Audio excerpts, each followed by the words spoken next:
Hello, Boardroom, your online course for improving your boardroom engagements, your boardroom meetings, and the value that you get from having these board meetings and the people on your board.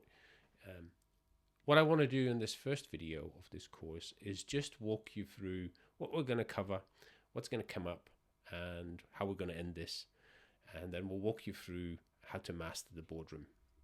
So, what are we going to cover? Well, we're going to cover why do you have board meetings?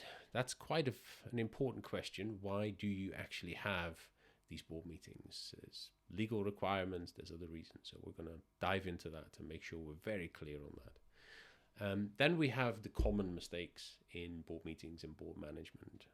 We're going to go through many of the things that we've seen in the many years that we've been involved in businesses and boards, and we're going to highlight some of the common mistakes that we see.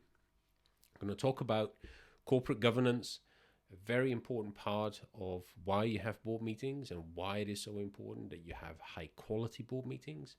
Good governance impacts every element of your business and the chances of your success. So this is a very important part. Then we're going to talk about the planning of board meetings. This is where things often go wrong already. So by planning things the right way and planning ahead and doing this right, you can have much better board meetings. So we're going to talk about how to plan a board meeting. Part of that process is in the next section is board papers. Providing your board with the right information at the right time makes these board meetings a lot more constructive and useful and valuable. So we're going to talk about what board papers are, how to make really good board papers, and how they can impact the growth of your business.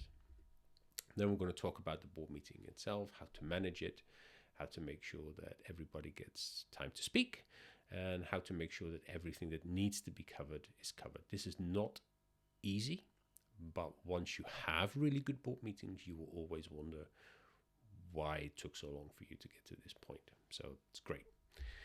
Then we're going to talk about the follow-up, the actions that come after the board meetings, and how to make sure that the strategic value of the board meeting isn't lost in the aftermath of emails and tasks and the day-to-day stuff that every business has to deal with.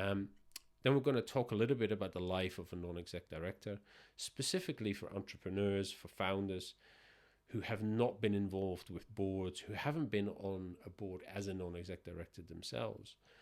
They often don't really understand who their non-exec directors are, what they want out of it, why they are doing what they are doing. And so we want to take a little bit of time towards the end of this course to talk about what do your non-exec directors actually want and need, and why are they doing what they are doing? What is their life like? And hopefully shine some light on those issues.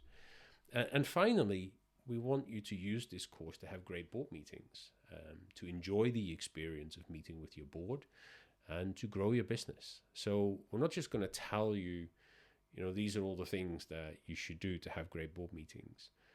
The final step is not only understanding and wanting to change how you do things, but also how do you actually change things in your business? How do you work with your board to create these better board meetings that we go on about? So very important. All right, so the objectives: to understand the value that good board meetings will bring to you and your business, and to empower you and your board to have great board meetings so you can grow your business and help you achieve your goals. So you are either an entrepreneur with a board or maybe an advisory board, and you are wondering how you can make these meetings more useful, less frustrating, or perhaps you are a non-exec director and you are keen to provide value to the business that you are working with, and you want to improve your boardroom skills, and this course is going to do that for you. So let's dive in.